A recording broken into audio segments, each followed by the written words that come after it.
Halo Sobat Katolik, kembali lagi di Dikaplok. Masih bersama dengan saya Ernst dan masih ditemani oleh Romo Handoko. Gak kerasa kita sudah 3 episode nih ngobrol ya Romo ya. Oh iya, bagus. Iya. Kita sampai di pembahasan, melanjutkan kemarin kita kan udah membahas soal kematian itu seperti apa, kemudian hidup setelah kematian itu seperti apa. Setelah Paskah, Yesus mengalami penyiksaan, meninggal di kayu salib, kemudian Yesus bangkit. Nah, saatnya kita ngomong soal kebangkitan ini, Romo. Ya, oke. Langsung ya. Kristus itu kan bangkit. Pada hari ketiga dia bangkit. Orang-orang banyak yang nggak percaya, ternyata dia menampakkan diri. Nah, kalau tanggapan gereja sendiri soal kebangkitannya Kristus itu seperti apa sih, Romo? Jadi kebangkitan Kristus itu dipercayai oleh gereja bahwa Kristus yang mengalami kematian itu kemudian hidup kembali dengan badannya, tetapi badan ini bukan badan seperti badan wadak yang kita miliki, melainkan badan yang sudah dimuliakan. Dan ini diindikasikan dengan kemampuan Kristus untuk kemudian tiba-tiba masuk dalam ruangan yang tertutup. Atau tiba-tiba hilang pergi. Nah, itu kan tidak mungkin dengan badan wadak kita ini.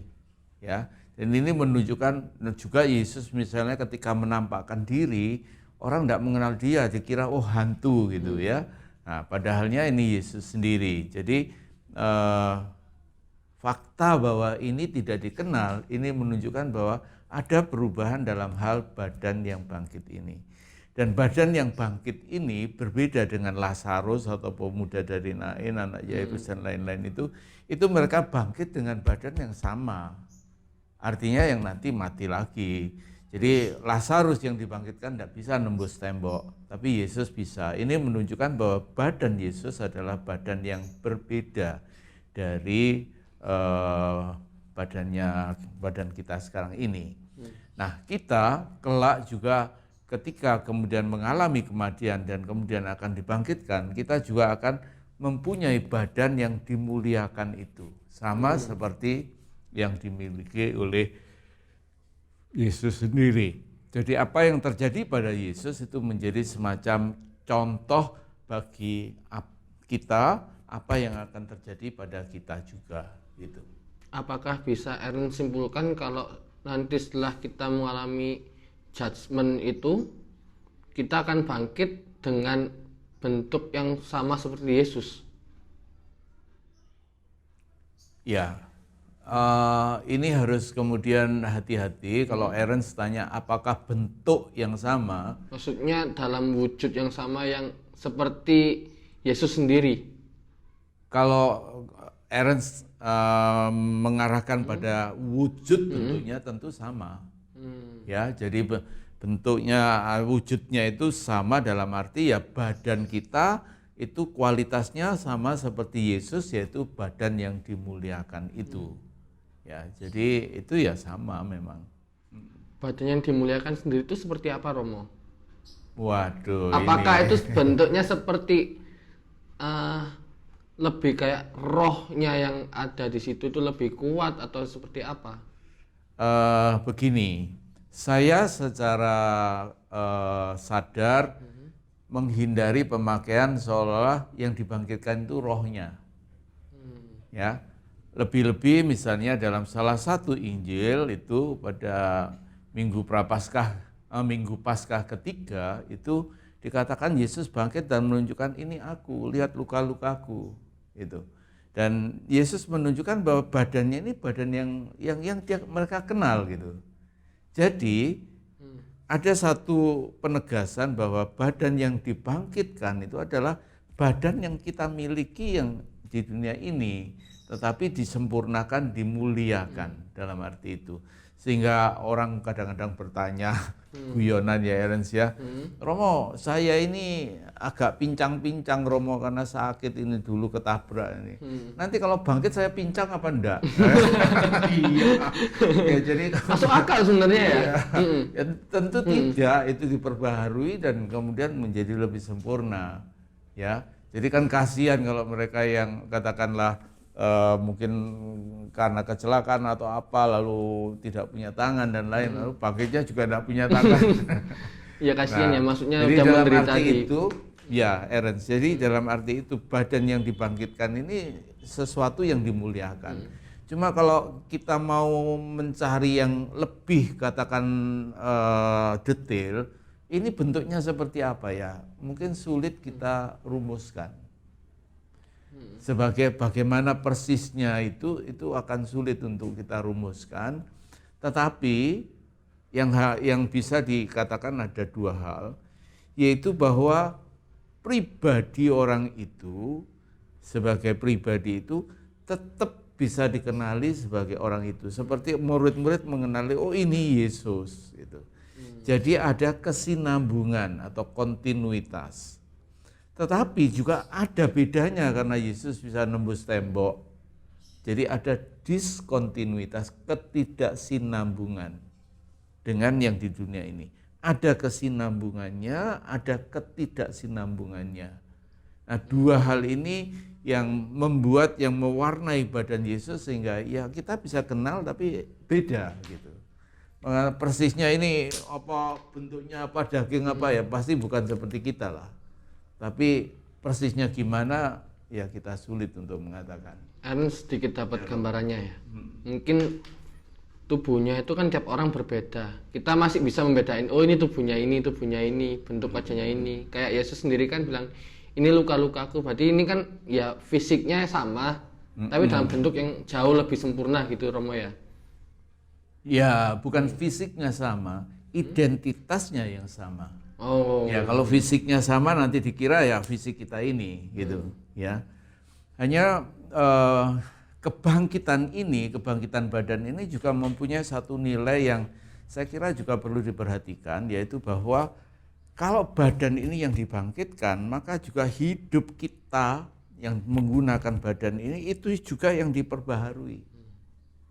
Sehingga pembaharuan itu bukan hanya roh saja, tetapi pembaharuan oleh kebangkitan itu juga seluruh pribadi ya yang menyangkut saya sebagai pribadi ini. Jadi itu termasuk juga mungkin badan ini, tapi bukan badan yang wadak ini.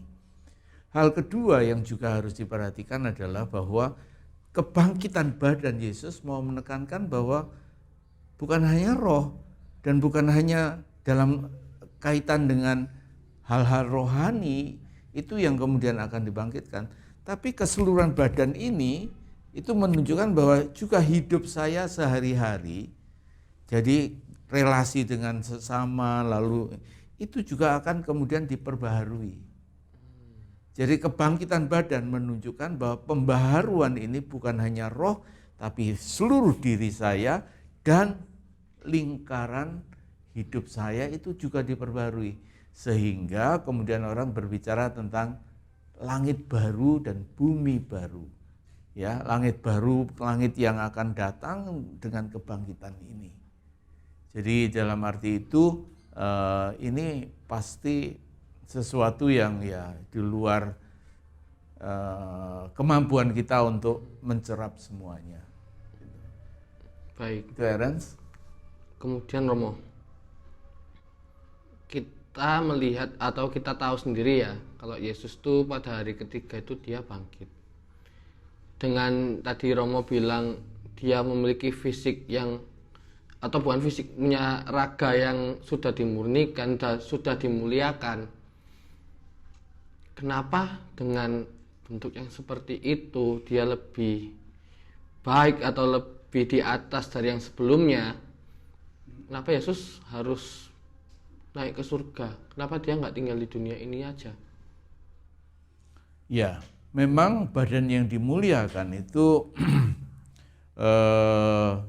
tempatnya Boleh dibilang dalam kematian gereja mengajarkan orang yang mati itu hidupnya tidak dilenyapkan, tetapi diubah. Ya, jadi hidup kita ini tidak lenyap tapi diubah. Diubah dalam apa? Mungkin kita bisa mengatakan ya dimensinya berubah. Kalau ini dimensinya jasmani seperti ini dimensinya mungkin yang lebih ke rohani gitu ya. Nah, maka itu tempat yang seharusnya bagi Yesus ini memang bukan di dunia ini, karena dimensinya juga sudah berubah gitu. Sudah beda alam gitu Romo ya. Iya, kita mungkin mengatakan beda alam lah gitu ya. Jadi orang yang meninggal itu tetap ada, tetap hidup, tapi beda alam. Nah, alam ini yang kemudian ya menyebabkan memang Yesus harus pindah. Nah, kehadiran Yesus dan bimbingan Yesus dilanjutkan oleh Roh Kudus yang akan dikirim oleh Yesus itu. Jadi para murid dengan Yesus itu naik ke surga, bukan diangkat ke surga. Kalau Maria diangkat ke surga, Yesus naik ke surga. Dengan Yesus naik ke surga, itu mereka kemudian juga harus kemudian berani beriman. Dalam beriman itu kan kita melihat, oh saya lihat Aaron selalu saya percaya. Tapi ketika Aaron tidak ada, saya harus mengimani bahwa Yesus ini membantu dan hadir. Yang harus dikembangkan adalah kemampuan rohani untuk menangkap kehadiran ini. Dan itu kemudian itulah iman itu. Ya. Baik Romo. Tadi Romo juga sudah ngomong lagi nih. Kepikiran lagi nih, lucu nih. Kenapa dengan Yesus yang naik ke surga itu, dia kan tadi bangkit, kemudian menampakkan diri, naik ke surga. Dia berarti kan tidak meninggalkan jasad lagi, tidak meninggalkan tubuhnya yang sudah mati, sudah ada di dunia. Tapi dia benar-benar lenyap, nggak ada bentuknya. Kalau kita mungkin kenal ajaran Jawa atau ajaran Hindu, India, kenal dengan yang namanya moksa. Apakah itu sama dengan moksa, Romo?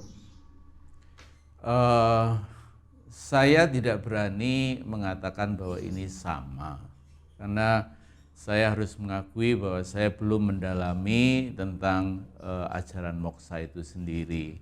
Tetapi gagasan seperti juga dalam Islam itu Muhammad itu kemudian naik ke surga atau diangkat ke surga, itu yang menjadi pertanyaan di sini adalah bagaimana kualitas dari pribadi itu yang waktu moksa itu. Kalau dari Yesus kita tahu bahwa badannya adalah badan yang dimuliakan, berbeda dengan badan sebelumnya. Sedangkan yang terjadi pada Muhammad atau terjadi pada Gautama, moksa, maaf saya belum mendalami tentang apakah mereka mempunyai badan yang sudah dimuliakan seperti itu. Jadi dalam hal ini naik atau ke surga ini juga oleh Gereja Katolik diaplikasikan pada Bunda Maria. Bunda Maria yang diangkat ke surga. Kenapa kok ada Yesus naik ke surga, Maria diangkat ke surga? Karena Yesus ini adalah Allah sehingga dia mampu untuk naik sendiri. Sedangkan Maria itu diangkat karena Maria tetap meskipun dia ibu Yesus, Yesus itu adalah Allah yang menjadi manusia. Tetap bahwa Maria ini manusia, maka dia tidak bisa sendiri langsung ke surga, tapi diangkat ke surga. Jadi kalau kembali kepada pertanyaan, apakah peristiwa moksa sama Yesus naik ke surga ini persis sama?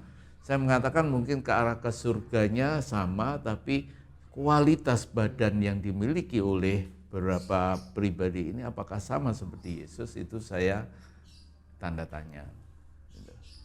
Ya. Apakah bisa kita simpulkan kalau untuk dapat mencapai ke titik seperti Yesus itu kita harus mencapai ke kesempurnaan? Misalnya kayak Maria, dia begitu mungkin dianggap begitu sempurna, nggak bercelah, akhirnya dia mampu untuk diangkat ke surga seperti itu, Romo? Ya, sebenarnya ya orang kadang-kadang bertanya, mungkin sebelum saya menjawab pertanyaan Ernst ya, jadi orang bertanya, kenapa kok diangkat ke surga, Romo? Apa surga itu ada di atas? Lah bumi itu kan bulat. Ya, kalau bulat-bulat ini surganya di mana itu? Nah, mungkin diangkat ke surga itu mengatakan bahwa ya yang ilahi itu seringkali kita gambarkan sebagai lebih tinggi daripada yang manusiawi. Maka ungkapan diangkat ke surga atau naik ke surga ini satu ungkapan yang mau mengatakan bahwa ini ya berpindah dari alam kita yang fana ini ke alam yang ilahi. Nah, tadi pakai perubahan alam tadi kan. Nah, dalam pengertian alam yang berbeda ini, karena yang ilahi seringkali dipandang sebagai lebih tinggi, maka orang pakai ungkapan naik. Ya, itu. Berarti pertanyaannya Ernst yang sebelumnya, untuk seperti Bunda Maria, apakah kita harus mencapai ke titik di mana kita harus benar-benar sempurna, nggak berdosa, nggak ada celah, agar bisa sama seperti kayak naik diangkat ke surga seperti Bunda Maria, Romo? Iya. Jadi ini masih mungkin dalam kaitan dengan episode yang kedua ya, berkaitan dengan api penyucian. Mengapa orang itu harus dimurnikan? Kok enggak langsung saja dibawa ke surga? Karena di surga itu Allah tinggal di sana, tinggal dalam tanda kutip ini ya. Dan Allah itu kan murni, suci. Maka ketika orang itu belum murni, belum suci, dia perlu dimurnikan, disucikan supaya bisa hidup bersama Allah.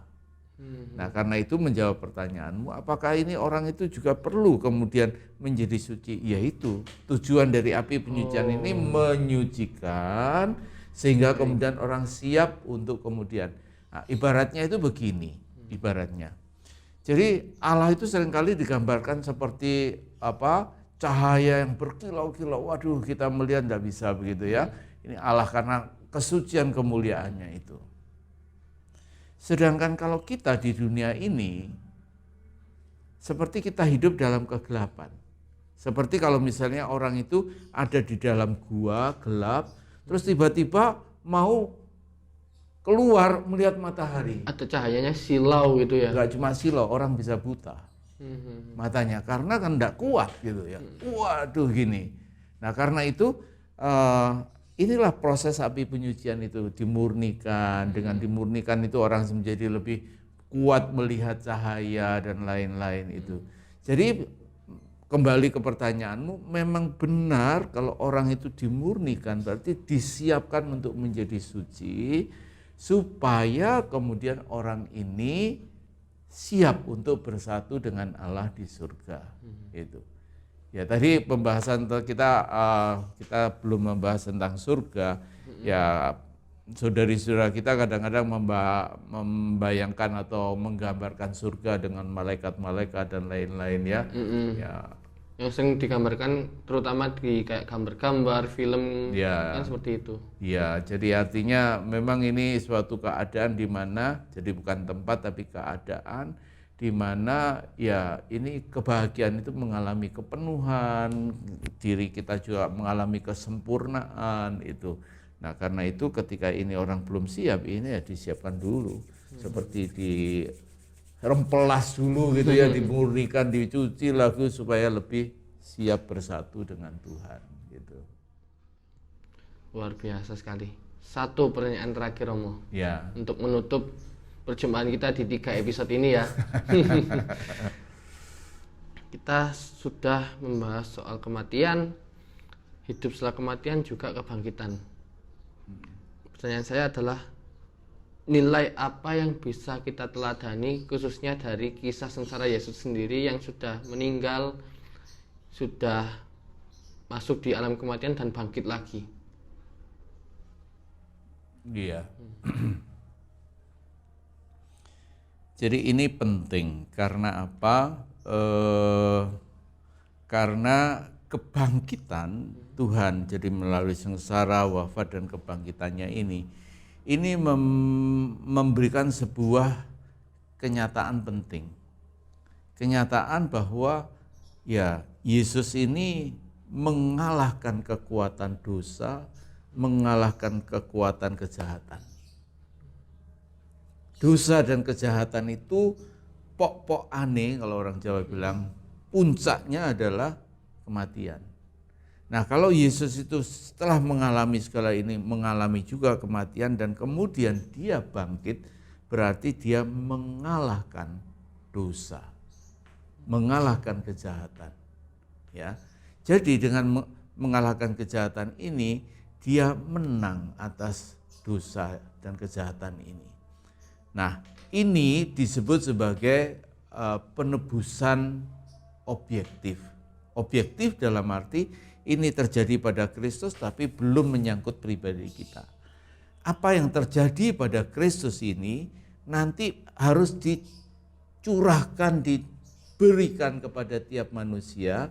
Tapi untuk supaya ini diberikan pada tiap manusia supaya bekerja, tiap manusia itu harus menanggapi, mengiyakan, mengamini dan mengimani. Nah, kalau dia mengamini dan mengimani, maka rahmat penebusan ini bekerja. Jadi, yang bisa kita pelajari dari sengsara, wafat dan kebangkitan ini menyadari bahwa sekarang giliran kita untuk percaya pada Kristus, pada kebangkitannya ini, supaya rahmat kebangkitan itu bekerja dalam diri kita. Setelah Paskah, bacaan-bacaan dalam misa itu menunjukkan bagaimana misalnya Petrus dan Yohanes, karena mereka percaya pada kebangkitan Yesus, lalu mereka ini menjadi saluran rahmat, penyembuhan, membangkitkan orang mati, atau rahmat-rahmat yang lain. Melanjutkan kerja Yesus sebelumnya ya? Iya, karena apa? Mereka percaya. Dan karena percaya, rahmat itu bekerja dalam diri mereka. Dan kepercayaan ini menjadi semacam apa ya, ditentukan banyak oleh kebangkitan Yesus ini. Dia bangkit berarti dia menang, mengalahkan dosa dan kematian. Ketika kita juga percaya pada Yesus yang bangkit ini, maka kita juga pelan-pelan mengalahkan dosa, mengalahkan kematian dalam diri kita masing-masing, dalam lingkup hidup kita ini. Jadi pelajarannya ya, dari sengsara, wafat dan kebangkitan ini kita perlu percaya pada kebangkitan Tuhan supaya kita melanjutkan ya pewartaan Yesus tentang itu di dunia sekarang ini. Amin. Romo, kita udah ngobrol-ngobrol berbincang panjang di 3 episode ini ya. Kita membahas soal kematian, kemudian hidup setelah kematian, juga kebangkitannya itu sendiri. Saya kira obrolan kita di 3 episode ini relevan dengan kisah Yesus yang dimana ia menderita sengsara, kemudian mati di kayu salib hingga dia bangkit lagi gitu. Ya, semoga pembelajaran dari pembahasan kita ini dapat menjadi motivasi baru, dapat menjadi pengetahuan kita dan juga semangat kita untuk menjalani hidup dengan semakin semangat gitu ya. Tetap beriman. Terima kasih Romo sudah menemani Ernst di sini. Ya, sudah dikasih waktunya, sama-sama, kesempatannya, juga tempatnya.